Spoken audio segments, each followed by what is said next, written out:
Everything they told you about how life works, it's not quite true.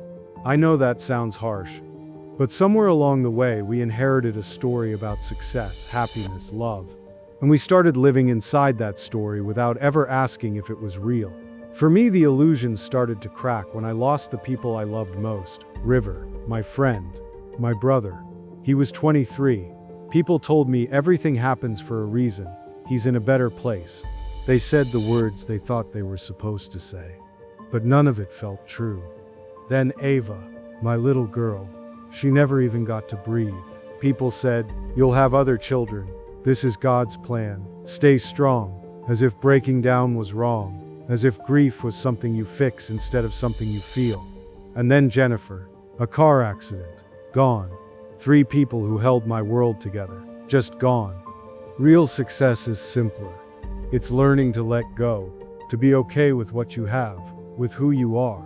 We're taught to build walls, to control every outcome, to chase security. But when you lose everything you love, you realize control is an illusion. Death doesn't follow your plans. Life doesn't wait for your strategy. Security doesn't come from control. It comes from accepting that everything is temporary. And love. I used to think love meant holding on tight. Possession. You're mine, I'm yours. But when I lost Ava and Jennifer, I realized that wasn't love. That was fear wearing a disguise. Real love is release. It's wanting someone to be free, even if it means losing them. It's celebrating them as they are, not clinging to who you need them to be. We even build identities out of these stories. The successful friend, the partner, the father, the spiritual seeker. When my world fell apart, so did all those identities. And what was left wasn't some polished version of me. It was just awareness, raw, scared, real. Most of what we call reality is agreed upon fiction. We inherit beliefs about how things should be. And then we suffer when life doesn't follow the script. Your pain isn't just from what happened. It's from the story you believed should have happened instead. We live trapped in the past and the future, regretting what's already gone, worrying about what hasn't arrived. But the only real moment is now.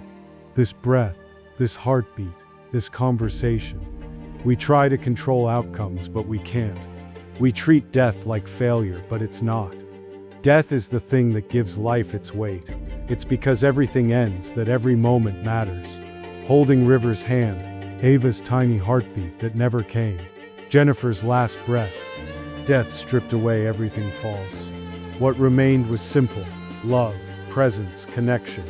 We're taught to hide our weakness, to be strong. But vulnerability is where the real strength is. The moment I stopped pretending I had it all figured out, people could finally see me, and I could finally see them. When you start questioning everything you've inherited, it's terrifying at first. The programming fights back. It tells you you're selfish, you're wrong, people won't accept you. But here's the truth.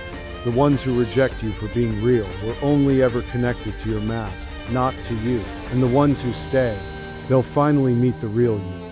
You don't have to change the world. You just have to stop living someone else's version of it. Because when you do, something beautiful happens. Other people see it, they feel it. It gives them permission to question their own programming. And that's how the world changes. Not through perfect people or grand gestures, but through ordinary people choosing to live truthfully, one moment at a time. Everything you know might be wrong. And that's the most liberating truth there is. Because when you stop performing their story, you get to live yours. And maybe, just maybe, that's what we're here to do.